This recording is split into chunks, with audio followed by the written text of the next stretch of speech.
dorongan dari iman itu yang memberikan kepada kita perintah untuk berbuat baik dalam kehidupan.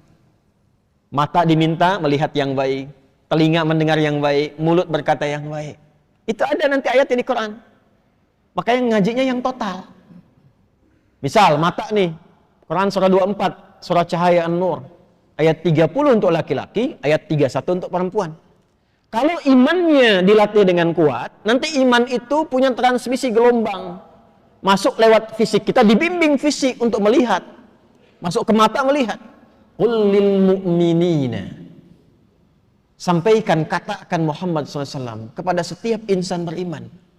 Tuh, yang ada imannya. Yaghuddu min absarihim. Bila iman itu masuk ke dalam mata, maka iman akan menjaga mata supaya melihat yang baik-baik saja. Yang tak layak dilihat, iman akan berkata, palingkan. Makanya mata itu punya pandangan standar iman, punya pandangan standar yang bukan beriman. Sehingga nampak bagi kita ukuran. Coba kalau kita beriman itu kan, pakaian itu nggak semuanya bisa dilihat. Pak, Bu, nggak semua bisa dilihat. Bagi orang yang tidak beriman, pakaian terhormat itu banyak ragamnya. Aurat terbuka pun mungkin biasa karena nggak ada iman. Bagi orang beriman tidak, imannya mengatakan palingkan, itu dilarang. Ada batas yang harus dilihat. Jadi kalau di tempat lain tertentu misalnya ada yang mengatakan itu biasa saja, itu pakaian terhormat untuk mereka. Iya, karena nggak ada imannya.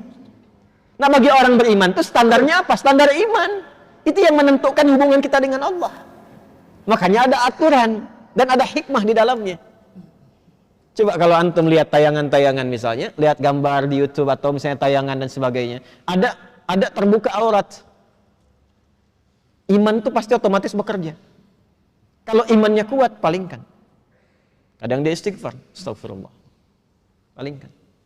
Dan gak ada yang terlambat. Gak ada lisan istighfar mata gak berpaling. Astagfirullah. Salah ini. Gak ada.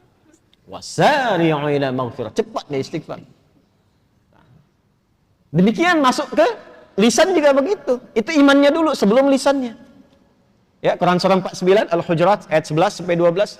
Ya ayyuhalladzina amanu. Iman dulu. La yasra qaumin qaum.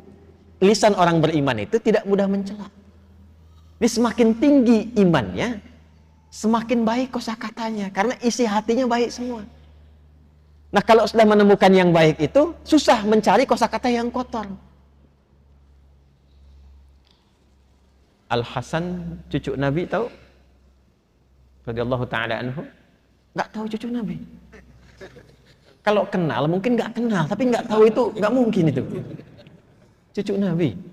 Al-Hasan dan Al-Husain pernah dengar ya? Kami di pesantren itu membuka ruang tunggu ada dua, kanan dan kiri. Di pesantren yang sedang kita bangun. Kami berikan namanya dua cucu Nabi, Al-Hasan dan Al-Husain. Dan setiap tempat ada bangunannya, di situ ada edukasinya. Kenapa dinamakan Al-Hasan? Di situ ada sejarahnya, siapa beliau dan sebagainya. Dan seterusnya. Al-Hasan itu punya anak. Kalau ingin melihat perilaku yang paling mirip dengan Nabi, itu Al-Hasan. Kalau ingin melihat wajah yang paling mirip dengan Rasulullah SAW, itu Al-Husain. Makanya belajar sejarah, bagaimana akhlaknya Al-Hasan Ibn Ali ya bin Abi Thalib radhiyallahu ta'ala anhu. Belajar sejarah. Itu diantara yang paling dekat dengan Al-Quran, yang lisannya paling lembut. Lembut. Masya Allah. Jadi sedang jalan dengan anaknya di masa fitnah kubra. Itu ada orang caci maki. Dalam satu riwayat, atau kama waqa, Allahu a'lam bis-shawab, sedang jalan dicaci maki. Begitu dicaci maki, kan ada satu masa fitnah kubra itu, ada fitnah yang sangat besar, sampai orang berani mencaci maki cucunya Nabi SAW. Dan itu terkenal orang soleh. Beliau diam. Anaknya berkata kepada ayahnya, abati lima lam tarud, atau kama qala, ayah, kenapa enggak dijawab? Maksudnya enggak diklarifikasi. Bahwa enggak benar demikian. Apa jawabnya? Wala adri kaifa arud. Bapak tuh enggak tahu cara jawabnya bagaimana.